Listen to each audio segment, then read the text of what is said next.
In 3, 2, 1. And we're back with the Completely Inappropriate podcast. I'm Tony. And I'm Frank. And we are here to waste your time and let you get into our minds. So, at the beginning of this pod, we start off with a few clips from some interviews that we were able to get this weekend dealing with the Women of Ink competition back in June of 2019. And even we even did an interview with a woman from the Corpus Christi one as well. Is that right, Frank?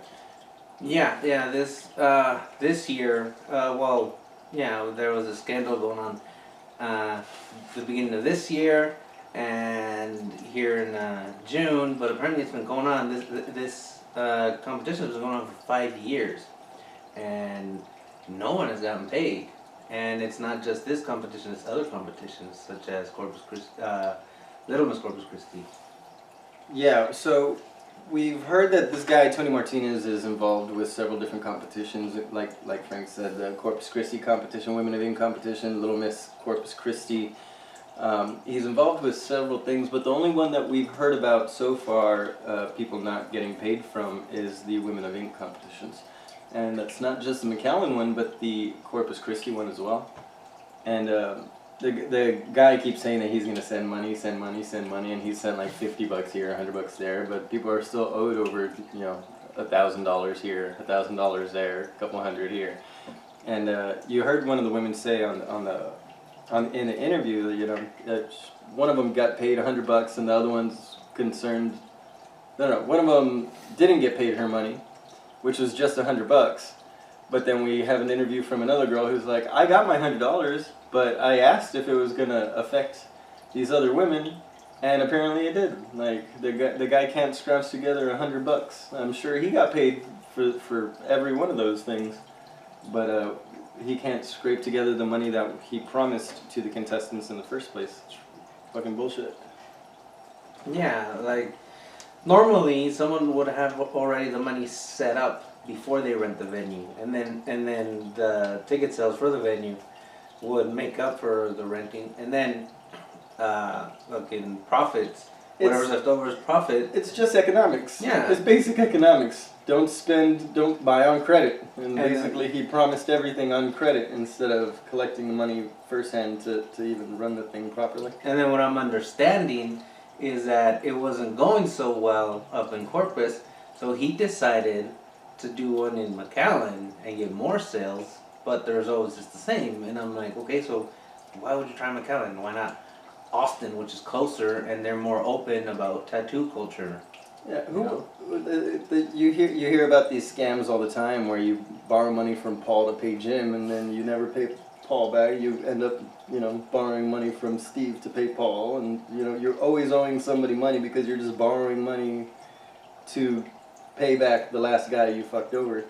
It sounds like this guy's just in the middle of this giant Ponzi scheme, man. Doesn't know what the hell he's getting himself involved in, and who knows whether or not he's trying to do this the right way, and maybe for all we know he thinks that he's doing everything by the books, but he's not taking into consideration from the sounds of it how much he's fucking over people who, whether or not they relied on the money. I mean, it's a damn contract. It's, if not on paper, a social contract that you agreed with these women to, pay your dues. You don't pay your dues?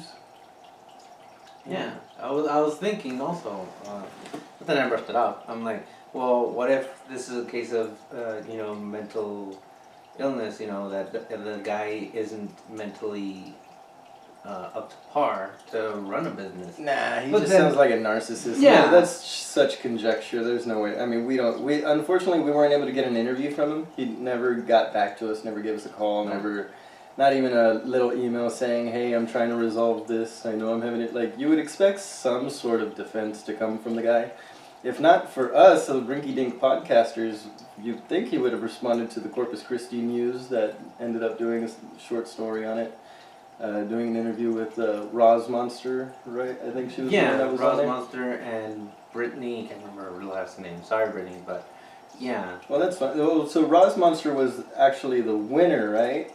Or was she not the winner in that? So how did the recount go? I heard there was a recount. Oh, because she had never placed according to to Corpus Christi Action 10, but then because I followed up on her Instagram that there was a recount because everyone was coming at her, telling her she got robbed, and people were actually booing the girl that got crowned, or maybe not necessarily the girl that got crowned, but booing. The audience was booing, and that's never a good sign. Yeah, there was an obvious split between the judge's decision and who the people think should have won. It was like going to a UFC fight and seeing two fighters fight, and it's obvious that one person beating the shit out of the other fighter, and they end up losing the match because judge's decision. And then you got to review the fight. So essentially, that's what happened here. Is one person was a clear winner in the public's eye, and somehow the judges got it wrong, so they recounted, and all of a sudden she won. Yeah, I was hoping to ask him about it, but he never. That's the other thing. Unfortunately, we couldn't get a hold of Rosalind either. That would have been such a good grab for us, just to get a little more first-hand knowledge out there. Yeah, conflicting or again time schedules, we don't always sync up. But yeah, that I don't know. It was on purpose. I wouldn't know how that works. I mean, it sounds shady. It sounds like if the judges are making such a big call like that, it's going back to the UFC thing. If it's a fight going on, everybody's immediate reaction is going to be, "Oh, it's fixed. It's fixed."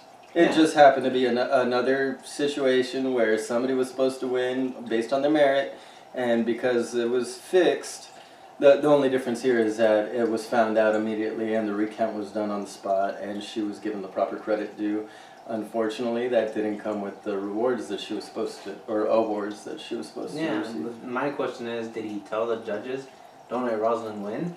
Or did he change up the rules of the scoring, so that she couldn't win? Without talking to the judges or him directly, there's just no way for us to know. All we can do is, speculate. Yeah, everything here is speculation. Like, there's a lot to speculate on this guy. Like, what was it, Action 10? Action 10. Action 10 used with Corpus Christi at the very bottom of their written statement on their website said that it was hardly the first time that Tony Martinez had been caught in scandals dealing with pageants. Yeah. Like, so he very obviously has a history of it. We were trying to go back and look as to what they were talking about, but it was a little hard to dig up, not knowing what to look for exactly. Yeah, and he's also the head of, or the owner of a modeling agency, and apparently... Oh, that's so skeezy too. Yeah, the fact that he was, he's setting up these pageants and stuff for people to win, and some of the prizes include getting their names out there as magazine models, and all the magazines are owned by him. Well, do you remember the name of them? Yeah, Ink, Women of Ink, and the other one was not Inked. Inked is the biggest magazine in Ink. So Women of Ink. Women of Ink and Implied. Implied, yeah, that's where it got skeezy. So apparently it got very predatory. Yeah, it definitely seems predatory. Yeah.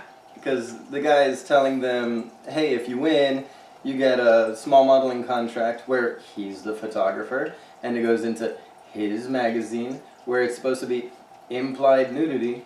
But when the women asked if they were going to get, if this photo shoot included full nudity or just, as it says, implied, where you would expect bikinis falling off or at least pasties to cover up, where they get to use, you use your arms and your different body parts to keep yourself from being overly exposed. It's just supposed to be seductive and, tasteful. Tasteful, yeah, like Playboy back in the day, not like Hustler, you know what I mean? Yeah. Like just something nice and something you can market. But apparently when he was asked, he says, what did he say? He said, no, you're gonna be naked. It's implied that you have to be nude. I was like, no, well, that's not exactly what... regardless if that's what if that's what he meant to begin with, that, the modeling contract includes a profile for nudity or whatever, a shooting in the nude. Fuck, I'm gonna need to edit all that shit. Spread. If it's a spread, a tasteful spread, And then. Hang on, we're trying to get the words right so I can cut this together right.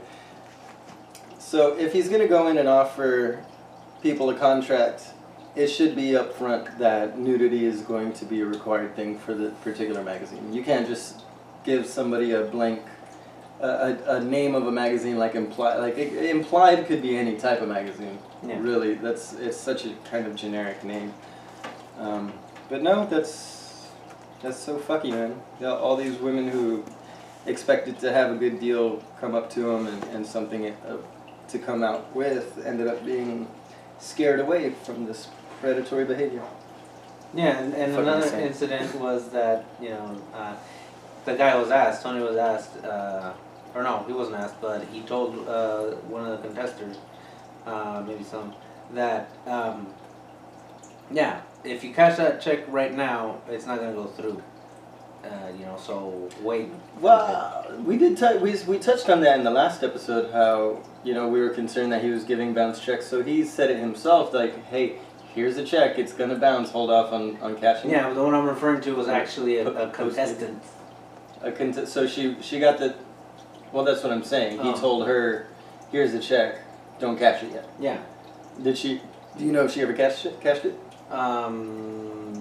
I would assume not, because, you know, these women haven't gotten paid. Yeah, we heard it on there where, like I said, he told them, you know, here's the money, I'm having trouble getting it together, but this is putting me in a hole or whatever. That was part of one of your interviews, and it just shows, like, this guy was so unorganized.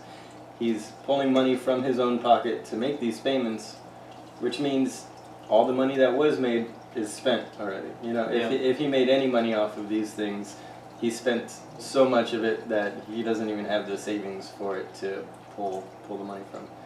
Like, he's just a he's just a bad businessman all the way around. Yeah, that, or he knows what he's doing.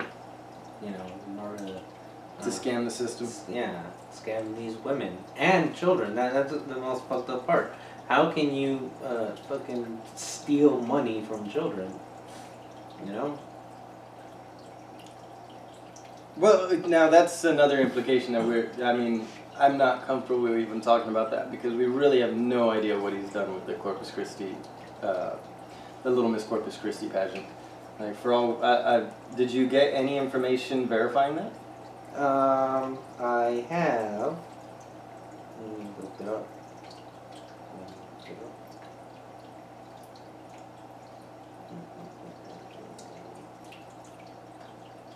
See, you're so organized on that social media stuff. If I were looking it up, I would have been distracted by like 47 pictures, liking, commenting, and then, oh yeah, I was looking this up. Well, now this thing is loading. But no, one of the contestants sent us screenshots of, I'm not going to say who, but somebody's Facebook post where a lot of people were. So here it is. It says, my daughter was the first Little Miss Corpus Christi, Texas, and never got her prize money. 10 months later, I had to threaten him to get the money. I literally had to show up at his doorstep with a few friends of mine and also threaten a small claims case. I had enough and demanded her money. There were no crowns, no sashes, and no prize money on stage. There were 80 plus contestants and claimed he didn't have her $100 prize money. We got less. That's insane. The crowns were 50-cent crowns. He had 10,000 excuses for not even paying some of the tiny little babies. This is a man who's willing to scam not only women but innocent babies. We have to share. He's been sued before, and it's a shame he hasn't been on the news yet, which, you know, like I said earlier, he eventually was. And it wasn't the first time this... Right, but this has been going on for 10 months at least with that competition, and several months since the Women of Ink competition, and this is barely hitting the news within the last week. That post on Channel 10 was only last week, shortly after we mentioned it, wasn't it? So it's I think it was Thursday. It shows a lack of concern for women in the industry that are... as these women are saying, that are modified, tatted up, pierced everywhere, there's still a stigma that goes into these women thinking like, oh, they're just, you know, looking for attention, or they're just type A or type B type of person. Like, these women are from all walks of life, just like these men are from all walks of life. You get promoters that do their job and have respect for the people that they work with. And then you have guys like this Tony Martinez, who's strictly, apparently, just out there to take as much advantage of these women and of these kids and of these families as he can. And now, doing a little snooping on Facebook, he posts all these benevolent pictures of himself, how he's, you know, trying to adopt a kid, or, you know, setting up for the next pageant and trying to work out new deals. You know, the June 8th pageant, you go to his Facebook page, there is not one post from that day. It's one of the biggest things that he did all year, something I'm sure he promoted all the way up until the day, but all that info from that day, he's removed all the posts from that day because he's trying to separate himself from this bullshit that he's put himself in. His Facebook profile picture is a picture with his mom. Yeah, and you get that from people that are, you know, they're these quote unquote social justice warriors, or at least publicly social justice warriors. They want to appear to be one way to people, but in the end they don't follow through with those actions. They end up being the skeeviest, most unapologetic assholes. Yeah, that's what tells you that he's shady looking, because you got all this scandal, and then you look him up on Facebook, and you're supposed to think, at least in his thought process is, oh, fucking, he's not that bad of a guy. Look, he's so sweet with his mom. He's trying to mix all this stuff with his family. Like, he's trying to mix his business profile with his family profile in order to get people to view him a certain way. And if you go based solely on his business history, what everybody has to tell him, if you saw just that and removed all his family stuff, he would look like the worst, skeeviest person in the world. He does these body paint competitions as well, where he's just surrounding himself. It seems like everything he does is to specifically surround himself with women. Yeah. And just, can I make money off of these really attractive women around me, and try and get them naked so I could take pictures of them for my magazine? Like, if it was just business and he did everything by the book, it's not a bad thing. What he's trying to do, what he's promoting, isn't bad. It's beautiful. It's art. It's artistic. It's communicative. It's a wonderful way to get this stuff out there.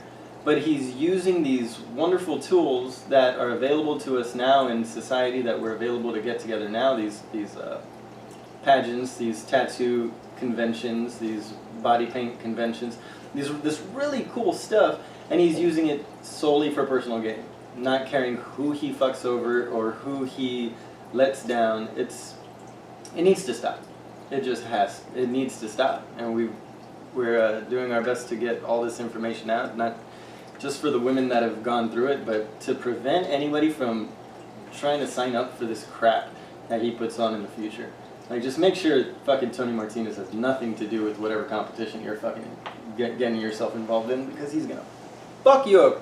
Yeah, that's one thing that hurts about this thing, is that I actually believed in this cause. Like, when it was announced that the Women of Ink was going to be here and on our birthday, I took it as a sign, so I hit up every tattooed model person, every tattooed woman I know with a heavy following on Instagram. I invited Morgan Joyce from YouTube. I invited Heather Lynn from Black Rifle Coffee.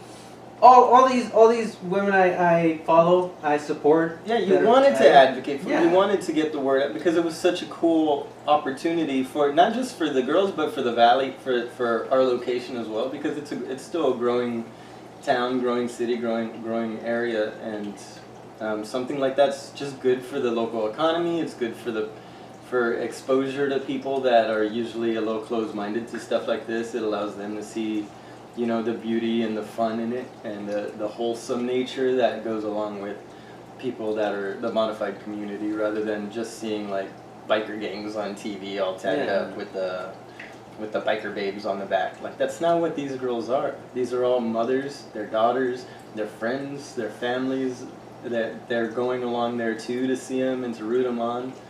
You know, and in the end, when you think you just had a great time and enjoyed every minute of it, it ends just by having the rug completely pulled out from under you. Yeah, I wanted this to be at a national level, kind of like San Diego's Comic-Con. It should, and it very well had the potential to get there if it was run properly. Yeah, but no. When you fuck over the contestants, it makes it real hard for anybody to want to fucking come back the next year. This is why we can't have nice things in South Texas. I'm not gonna say because This is why people like Tony, most people but can't have nice things. because people like Tony. Tony Martinez. Tony Martinez. Asshole. Yeah, not Martinez. this Tony. Uh-huh. Yeah, so we're here. For those of you watching on YouTube, we're here with the mighty fish tank that also has a frog. There's a frog right there. Felix the Frog. I don't know, I'm just naming these as we go now. If you have any recommendations... Oh, shit, we didn't do our intro stuff. So, you guys, you can reach us at completelyinappropriatepodcast@gmail.com. You can reach us at Instagram at CIPodcast. You can reach us at Twitter at completelyinapp with 1P at the end. And you can find us on Spotify, here, there, everywhere, wherever you look. Keep looking. iTunes. Hopefully we'll be on Pandora soon, and along with... there was another one that we kept forgetting to sign up for. iHeartRadio. I need to look into iHeartRadio. Yeah, Also, somebody just mentioned that to me. Did you mention SoundCloud? Are we on SoundCloud? No, we need to get on SoundCloud. No, I didn't know SoundCloud was a thing. I Never thought heard that's of the one you were advocating for. No, Oh, then I'm stupid. I just said it. Pandora and iHeartRadio. Okay. But anyway, so we've got a new segment that we're looking at adding to this show. I've had a couple stories brought in from some friends that I have decided to adapt to a small story time for our completely inappropriate story time. Let us know what you think. Here is our first one, titled, I Hate Snickers.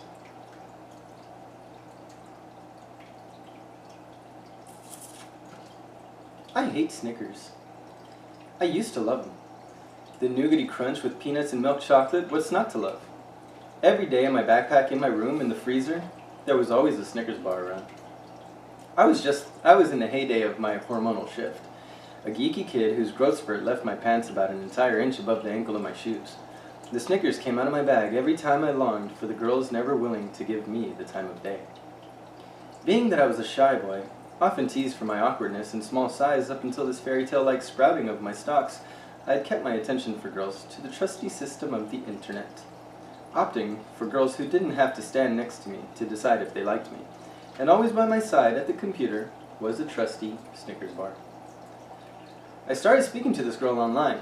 She was so sweet, got my jokes, and was even related to a friend, more like an acquaintance, from school. We spoke every day, often just making fun of people at our schools and talking about weekend plans. Young love being foolish, I brought up how much I wish I could hold her, kiss her, and how I'd love to buy her Snickers bars, and we'd laugh and hug and dance, knowing full well if ever the opportunity came, I would be so full of butterflies I'd practically fly away myself, missing the exciting event entirely. To my surprise, an idea came to her, and through the glow of the computer's monitor came to life these confusing yet exciting words. We can! There is a way for you to kiss me. Well, at least in a way, she says. I gasped, held my breath, and found myself in eager anticipation typing out frantically what on earth she could mean. Kiss my cousin! Shocked, I didn't know what to say. Mostly because, well, her cousin was a guy. Taking a bite of a Snickers, I sat in consternation. Mind you, I had never kissed anyone before. I didn't know anyone kissing anyone yet, and I had no siblings to ask for help in this situation. And God knows if I'd ever asked my parents what to do in this situation, what would happen. I was utterly alone. With another bite, and deciding it was the manly thing to do to show how serious my affection was, And with a little coaxing from my online flame, I mustered up the courage. A few days later, I found her cousin. He looked at me shyly. He turned and paced ever so slowly to the boys' restroom.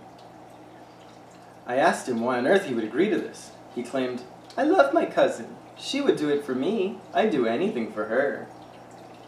He asked me why I agreed to it. I stated, and I believed, "I'm doing it because I believe it's what your cousin wants and I'd like to prove I care for her this way." With a gulp, an awkward shifting of the feet, and bodies miles apart, us two boys, to show solidarity to a girl I never physically met, shared a first kiss in the boys' restroom of school. It's years later, of course. I realized the girl I longed for never existed. I was catfished by this boy, and never thought twice about it at the time. Think what you want, but that's just how it was. I never ate a Snickers after that, because once lips parted, feet shuffled once more, and out his backpack he produced, of course, a Snickers bar. "To get the taste out of our mouths," he said awkwardly. He split it in two, shared it with me, and we left that boys' room, more lost and confused than ever, with the taste of Snickers leaving a memory of a boy still finding himself. I just never enjoyed Snickers the same ever since. You know, I'm not gonna lie. The first time I read that, I thought Snickers was a euphemism. Oh, it practically is. Yeah, no, it was an intense story. When the guy told me, I was like, so you had no idea that this boy was the one you were talking to the whole time? You're like, dude, my hormones were so out of whack, I had no fucking clue. Yeah, I was just so dedicated on making this girl happy. Like, so how old are you? Like, I don't know, dude. It's for 12, 13, somewhere around there. Like, so you're at max capacity. Your balls are just fucking heavier than God's fucking weight on your shoulders. Like, this poor guy had nowhere to go with that. He was like, I thought I was doing it for her, man. And it wasn't until like years later. Oh yeah, and then he follows it up saying that he ran into that same kid years later once they had graduated high school and everything. Mm-hmm. He went to a bar and found out that the guy was he found the guy at the bar randomly, and he said that he was going to St. Mary's or something college in in San Antonio, I think. Is San Antonio or Austin? I don't know, but yeah, like a real religious college and stuff. Like, so that kid was apparently still living in the closet, but very obviously gay, because I think he was like on his way to the next gay bar or something. I don't know. And for that age, it would make sense. You know, what is the laws of transitive property? I was like, okay, fucking, I kiss you, and then you go kiss your cousin, and you know, it's. Yeah, that's essentially. I mean. That was the logic behind it. I don't know what the logic was behind it. Like that something in his brain just connected that it made sense to him. If that's what if the girl can make sense of it, she can convince the guy of anything when he's going after that. The power of boners is strong. The power of pussy. Fuck your boner. I mean, your little dick will fucking take up every spare fucking blood cell it can out of your fucking skull, man. But yeah, that poor guy. That reminded me of this one time over in high school, my high school back in, well, I'm not going to name the high school, who cares, right? But yeah, there were these two girls. They kind of looked alike, so everybody thought they were sisters. But they're like, no, we're cousins, and something. It was the same thing that was being talked about. You know, I kiss you, and then you kiss that one person, and then in a way. We well, like, you're skipping some things. Who are these two girls? Who would kiss who? Like, you're just saying there were two sisters cousins. And they were cousins, but they looked alike, so everyone thought that they were sisters. And like, no, we're cousins. And then boys being boys are like, oh, would you kiss your cousin? Like, we can kiss. Fucking, we're just cousins. And they would. The boys? No, the girls, the two cousins. The boys would tell the two cousins, oh, so would you kiss your cousin? Oh, man. And what age is this? Probably 16, 17, I don't know. God damn, the things we do to, like, just to impress the opposite sex, like yeah, because I could see being able to convince somebody at that age, but you try doing that now, it's like, we know better. Like, it doesn't take too many years for us to start realizing how fucking stupid we are. I mean, some people never fucking learn, right? But He said that as he was looking at me. some people that I'm looking at currently. Anyway, so they would kiss, and then like what? How did they justify that? Well, that they're cousins. That it's the same spit, same saliva. You know. Oh, this is South Texas. We're kissing cousins. We have a good time down here. And then me telling you that anecdote reminded me of that episode of Beavis and Butthead, where they're like, dude, if we go to the mall and touch bras, and then the chicks try them on, it's like we grab boob. And then they go to the mall and they start fucking grabbing all they start touching all these bras and they're just standing there fucking perving as the chicks try on the bras they just touched. Yeah, exactly. But they're in Beavis and Butthead in that show they were 13, 14, 15. Like, yeah. They were the idea was that they were young kids that were just always left home alone. Yeah. Fucking latchkey kids. Yeah. And that's just the way the fucking hormones rage, dude.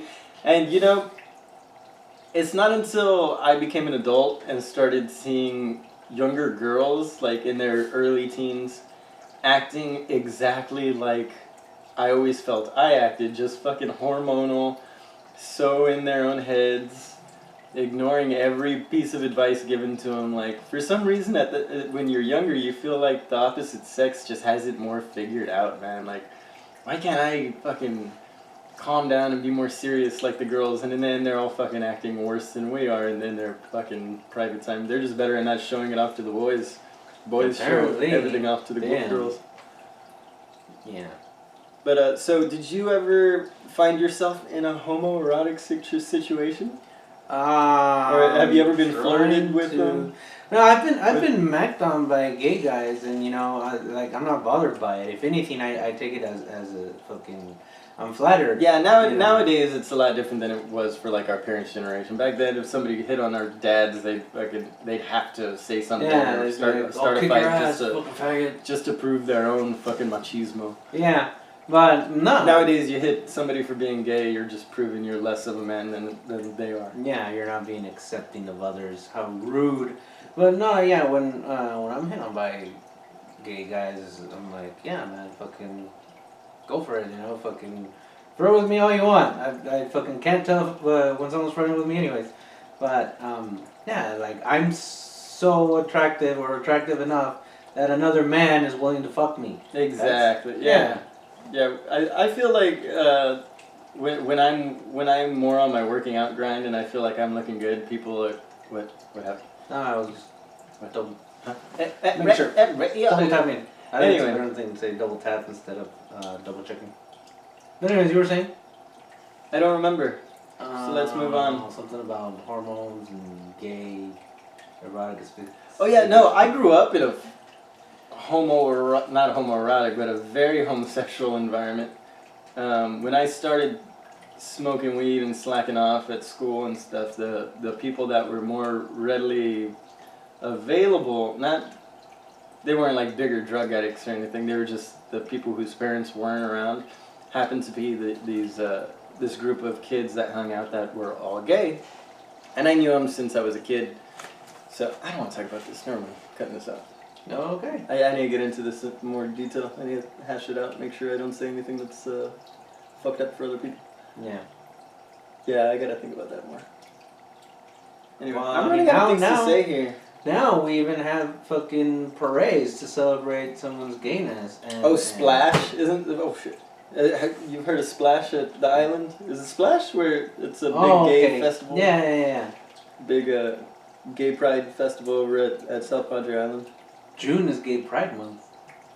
June is a month for a lot of things. I don't know, probably because it's the start of summer. It's also like Autism Awareness. Autism Awareness Month, I think it's June. Or is it? Yeah, pretty sure it's June. So, how's it going? It's going. What's new with you? Have you talked to Harambe? No, and I expected him to fucking hit me up all angrily like he always does, saying, very funny, Harambe. talking about me. Why are you talking shit? Mr. Rafiki Harambe, we talk shit about you because you decide to ask stupid questions. Like, should I talk to my ex-girlfriend? No, it's While I'm married. we don't Just even don't do it. fucking. It wasn't talking shit. Like No, we didn't talk shit at all. We were just addressing the conversation. Somebody mentioned something about somebody, and then suddenly they're talking shit. But no, it's not. It's just something that like a highlight of my week that I brought up, so that we can discuss. You know, like maybe I was wrong in fucking not encouraging the guy to cheat, but in my advice. Well, you didn't exactly encourage him to cheat. You just told him like there's nothing you're gonna say that's gonna make him want to do anything but what he wants to do. And what he wanted to do was call her and shoot for the shit that he had no business shooting for. Like it's on him. It's not on you for you didn't necessarily give him bad advice. You just weren't as stern as maybe a father figure would have been. But you're his friend. You're not his dad or his uncle to be fucking telling him what to do. He's a grown-ass man. He knows what the fuck he's doing. And if he fucking, gets in trouble for it, well, he knew what it was going in. Now, you say he has kids? No, that was He's married into the kid. Wait, yeah. the other guy had kids. That's right. What happened to that guy? Well, he called me up, telling me that... We'll call him Steve, because I don't know who he is. Okay, yeah, let's call him Steve. So Steve called me up, saying that he didn't know what to do. Like, there's nothing left but to accept that she left him, and that he still hasn't told his parents. And I keep telling them, I'm like, well, they're gonna find out eventually. So as far as they know, she just moved out. I mean, she's just on vacation. Yeah, she went back home, and she's gonna come back to live with the guy. Because his parents keep asking, like, hey, where's our grandkids? Yeah. That's so shit. Oof. Ouch. Could you imagine that, having kids and having them taken from you? That's the worst kind of hell. The worst kind of hell. No, the worst kind of hell is being one of those kids whose parent fucking leaves you. And be like, hey, where'd mom go? That's the other thing I was telling them fucking 2 weeks ago, I think. It makes you wonder, is she telling the kids that the dad is the one who left them? Like, just to make her sound like the great party? Like, the kids are going to grow up thinking that you left them. And they're probably going to resent you for it. Yeah. Unless she teaches them, tells them, like, no, I left your dad because... I mean, in the end, it doesn't matter, because I've known people, ex-girlfriends of mine, who were in broken families. I hate that term, broken families, because they're just separated. There are people that do it right, that know exactly how to do the time sharing of the kids, and they respect each other, they still talk to each other like friends. But then you get people who are just at each other's throat for the rest of the kids' lives. Like, they spend 2 years married, and the next 25 years divorced, they're just fighting with each other. And there was no point in getting divorced if you're gonna fucking fight with each other anyway. Like, be normal people. Like, if you're gonna split up, have some respect for the other person, because you respected them enough to let them go and live their own life. Then let them live their own life. Worry about your kid involved in making their life the best they can. But when these parents are at each other's throat all the time, they're just telling the kid, well, your father does this and your mother does that. And, well, your mother may have said that, but you know what she really thinks about. Like, they're always splitting these thoughts into the kid's head, and then the kid grows up thinking, I don't know. I don't know what to think about my parents. I don't know which one is a shit parent. Either they love them both or they hate them both. There's never a point where I love one but not the other. Like, because you always want a relationship with both sides. Yeah, and the other thing is, there was this one friend of mine, I'm not going to say who, but... Why not? There was this one friend of mine that she was telling me that her parents grew apart but stayed together for the kids, and that they resent them for it. And I'm like, how the fuck does that work? Yeah, there's people who decide that living together for the kids is better than living happily separate for the kids. Yeah, it's a tricky situation. Damned if you do, damned if you don't. It's easier to make the people around you happy if you're happy. And if none of you are happy, if you're doing things that make being happy difficult by staying together or by cheating on each other, then you're not making anyone around you happy. You're just making yourself more miserable, your life more complicated, and the people around you have to deal with your bullshit now. Yeah. But who the fuck knows? I'm not divorced. I'm happily married. I don't know how the fuck that shit goes. We're just, I don't have any kids, so I can't relate. yeah, two guys completely out of this position, speaking inappropriately upon it. So that's what we do here, guys. We're the Completely Inappropriate Podcast. We're not here to offer sage advice. We're just fucking talking, hashing out our ideas, hashing out our own thoughts on these situations that we find ourselves either a part of or just thinking about. Yeah. So what do you guys think?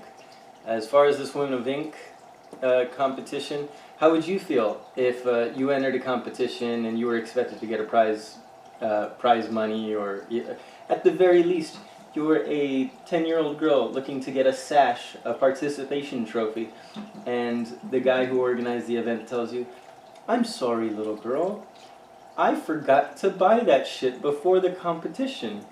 Fuck off." Yeah. "Thanks, Mr. Martinez. You're the best." Yeah, he's a piece of shit. Yeah, you fucked over. I can't believe that. I mean, let's go back to that. I still can't believe that it goes back to the kids. As far as I knew from all the information we were able to get, it was all about the tattoo pageants and shit. And now that you've read that, man, that hurts, because it's like one of our interviewees said, it's one thing to fuck over adults, women who are marginalized already, but then you go fucking with the children who have literally no defense, with parents who don't have the time to advocate for their kid on their behalf, because they've got to get back to work. They've got to go make money the honest way, unlike this person that just screwed their daughter out of enjoying the time that they spent, getting ready, buying. These people buy beautiful dresses. They spend all this money on hair and makeup, and they expect to get reimbursed for winning at least, $100 a year or crown. There's something to show for it. And this guy just rips apart any bit of joy that's supposed to come from the end of that. And he's doing it to these women that, it's so not right. It's getting me all boiled up. I'm getting my blood boiled again. But anyway, fuck him. Him, and then we got the story. If you guys have any, not necessarily gay experiences, but no, any story you'd like to share that you would deem worth bringing up on the podcast. Yeah, we're looking for short stories. If you guys can keep it down to just a page long, but as long as you guys want to make it, if you guys got an epic story, don't worry about whether or not it sounds good. I can rewrite, I can add, embellish if you guys need me to clean something up, take something out just for your own comfort. Let us know, and we'd be happy to. We're looking to add new segments to this, something for you guys to look forward to coming back to every week.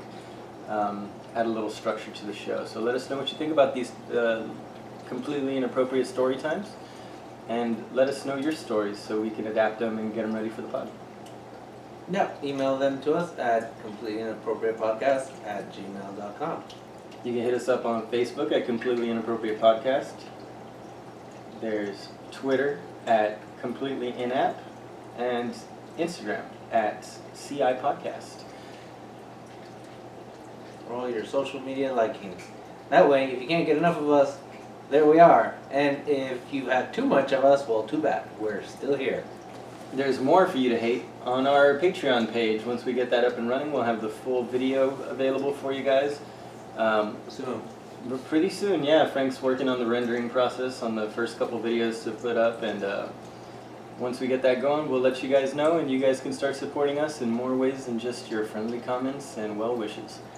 So thanks, everybody. This was the Completely Inappropriate Podcast, episode number 6, I think? 6. Yeah, episode number 6. Thanks, and we'll see you next time. Frank, any final words?